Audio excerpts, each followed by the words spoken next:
My name is Peter Stassen. I'm a lawyer with an office in Eindhoven, the Netherlands, and have dedicated myself for over 20 years to civil litigation, particularly on the field of corporate law. My name is Dr. Mike Yeadon. I've spent my entire professional life leading research and early developments of new medicines for respiratory and skin diseases. Spent over 30 years in both big pharma and in biotech.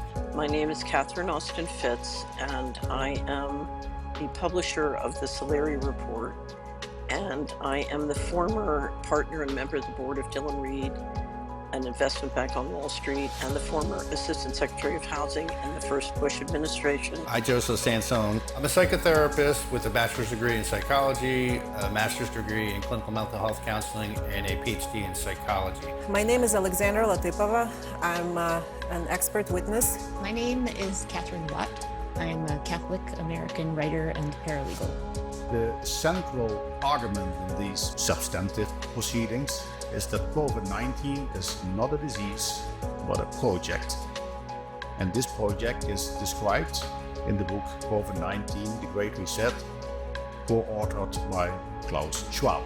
These proceedings were initiated by 7 plaintiffs who suffered COVID-19 injection damage.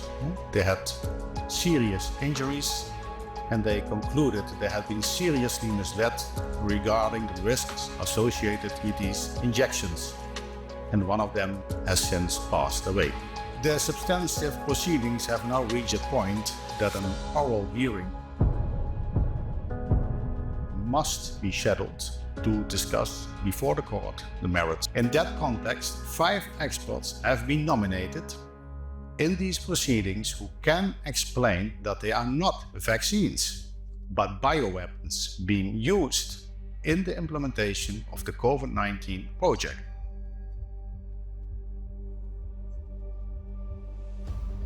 There was no pandemic. There was no new illness called COVID-19. What there was all of the normal human illnesses that people get. Acute respiratory illnesses like influenza are real, but we had that misattributed through incorrect diagnostic tests and told you had COVID and it was spreading. This was not true. In short, mRNA nanoparticle injections cause harm, including death. Governments, the pharmaceutical industry, as well as government and corporate-controlled media deliberately concealed the negative harms from these injections. In my expert opinion, the COVID-19 injections as deployed are indistinguishable from weapons. They are deployed under international legal frameworks for military medical countermeasures, all of which bypass normal regulatory norms, practices, and laws and remove all manufacturers' liability. The mechanisms of harm were fully foreseeable and documented in numerous regulatory guidances all over the world. The mechanisms include synthetic RNA and DNA, mediated cellular dysregulation, inflammatory immune effects, and distributed injury to all organs. COVID-19 nanoparticle injections are associated with neurological disorders and diseases, autoimmune diseases, heart problems, cancers, inflammatory disorders, and so on.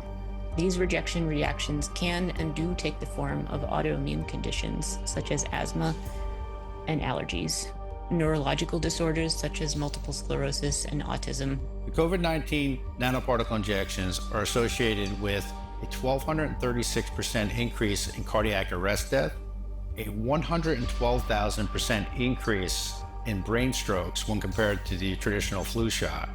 They're associated with increased infant mortality, reduced birth rates, and reduced lifespans by as much as 37%. Extrapolated over a lifetime, this could be as much as a 29-year reduction in life. This would mean that a child getting an injection today will be lucky to live into their 50s. I was very concerned about whether or not the vaccine was safe and effective. We now have many studies proving that it wasn't. That doesn't surprise me. What we certainly have in looking at what's going on in the United States is we have enormous increases in excess death, and a continued drop in lowering life expectancy, including in the middle class. It is my informed opinion that those who develop, produce, recommend, approve, authorize, procure, stockpile, distribute, and use vaccines, including but not limited to the COVID-19 vaccines, have committed war crimes under the Geneva Conventions and U.S. implementing law. The lie we have been led to believe brings many to believe it might not affect them or might not be so bad. It is not easy, and it will not go away unless the truth is brought to light and those responsible actually face the consequences of their liability. The defendants in these proceedings, in this proceeding on the merits, are the state of the Netherlands and key executors of this COVID-19 project. And they come from the political, pharmaceutical, media and business sector. So there are 17 defendants in total, as I said, including the state of the Netherlands, but also, for example, Bill Gates, Albert Bourla and Rutte. So I would just ask the courts to look at this case and look at the misuse of basically misinformation and disinformation to make cases as to what was appropriate from a medical or scientific standpoint that clearly wasn't, in a way that did terrible, terrible harm to people throughout Europe and the United States. I know that the people behind the so-called vaccines also knew this. Senior people, my peers in the pharmaceutical industry, also knew this. So did the regulatory agencies like FDA. There can be no lawful purpose to distribute biological and technological weapons of mass destruction targeting civilian populations. There can be no law that sanctions murder and genocide. It is my informed opinion that all vaccines, including but not limited to the injections labeled as COVID-19 mRNA vaccines, are unstable, heterogeneous mixtures of biological matter, including bacteria, plant, animal, and human cells and tissues, along with chemical toxins, heavy metals, preservatives, solvents, and nutrient solutions. It is my informed opinion that those who develop, produce, recommend, approve, authorize, procure, stockpile, distribute, and use vaccines for alleged disease control and pandemic response purposes, including but not limited to COVID-19 mRNA vaccines, know or should have known that injection of unstable mixtures of biological agents and chemical toxins causes biological malfunction and organ damage. In conclusion, mRNA nanoparticle injections cause harm, injure and kill directly, injure and kill indirectly through shedding. They have a negative effectiveness, no prophylactic effect whatsoever. And there appears a clear, concerted effort between governments, the healthcare industry, the pharmaceutical industry, and the media to conceal the negative and harmful consequences of these deadly weapons of mass destruction. These proceedings are truly unique in many ways. They involve the deliberate planned infliction of harm, not a mistake.